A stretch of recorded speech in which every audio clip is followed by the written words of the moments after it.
Distra est une entreprise de fabrication de produits ménagers pour le grand public. Elle a été achetée en 2008 par Mutandis et en 2009, nous avons repris l'activité détergent liquide de Le Sieur pour atteindre en 2009 un chiffre d'affaires aux alentours de 160 millions de dirhams. À fin 2013, nous avons quasiment doublé ce chiffre d'affaires-là pour atteindre 300 millions de dirhams.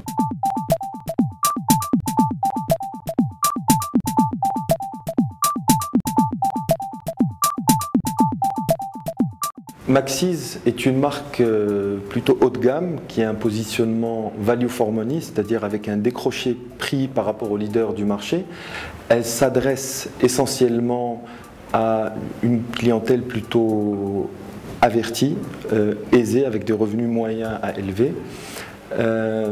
Sa cible prioritaire, qu'on appelle dans notre jargon la superwoman, est une femme active, moderne, qui prend très au sérieux son rôle de maîtresse de maison, et il faut que son foyer soit impeccable et qu'il soit fidèle à l'image qu'elle se donne d'elle-même.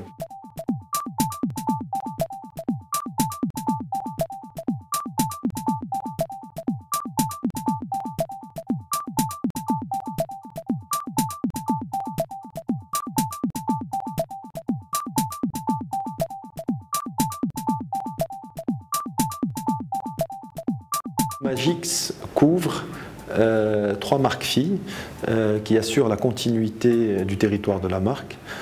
Le premier est la pâte, qui est le produit historique. C'est un produit qui a une forte notoriété, qui dépasse les 90%. C'est une pâte nettoyante qui est utilisée essentiellement pour le liquide, pour la vaisselle, mais aussi pour le sol et pour le linge de cuisine. Le deuxième produit est Magix Liquide Vaisselle. On retrouve toujours les valeurs de la marque à travers ce produit. C'est un anti-dégraissant puissant et une brillance pour l'efficacité.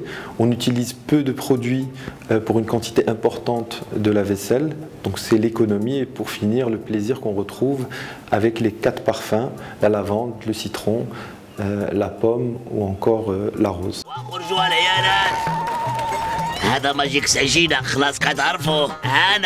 هالجديد ماجيكس تغسيل الواني وتركيبته جديدة وما عندكم ديما لمعين. هو ماجيك جديد ديال الحوايج. هاك يا لالا جربي الرغوة والنقاوة. صبين معطر نقي وناصع مزيان. هادي عندك حديد ماجيكس يرضيك وفي حياتك يهنيك. وما تنساوش راه ثمنه زوين وهالجيب حنين.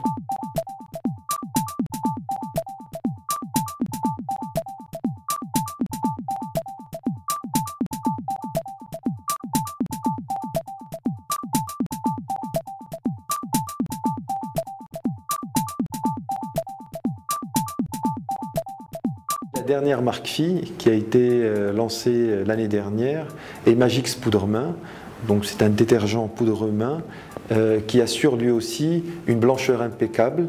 La blancheur étant un élément essentiel, synonyme d'efficacité pour la cible de la marque Magix.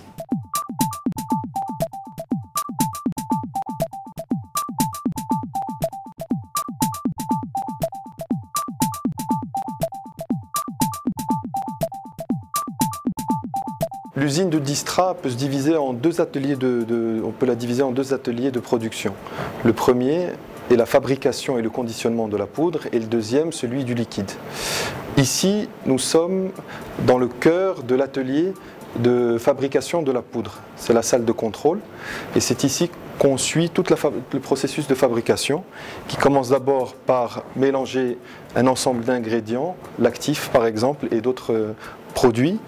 Ensuite, il y a une phase de pulvérisation, d'atomisation de cette poudre pour la sécher et qu'on puisse obtenir les granulés.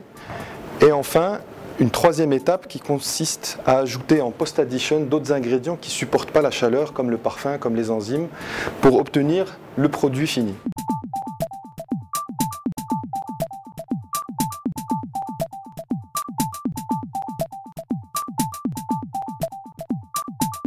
Le processus de fabrication des détergents liquides se décompose en 3 étapes. La première est la préparation du liquide en soi avec des bacs de préparation. Pour le nettoyant ménager par exemple, il y a un bac de préparation pour chaque parfum pour éviter les contaminations. En deuxième étape, c'est le soufflage des bouteilles en PEHD et la dernière qui consiste au remplissage de ces bouteilles et le vissage des bouchons pour obtenir le produit fini et son empaquetage. Pour le liquide vaisselle, c'est exactement le même schéma avec une phase de préparation, une de soufflage des préformes pour obtenir les bouteilles en PET et le troisième qui consiste en remplissage de ces bouteilles-là et leur empaquetage. Pour la poudre, on peut distinguer 2 étapes essentielles de la fabrication de la poudre en soi et derrière son conditionnement avec plusieurs machines que nous avons. Certaines sont spécifiques pour les sachets et d'autres pour le carton. Nous avons des contrôles qualité avec 2 laboratoires qui sont dédiés et nous relevons à chaque fois des échantillons pour les étudier et s'assurer de la conformité de nos produits avec les standards internationaux et la législation en vigueur.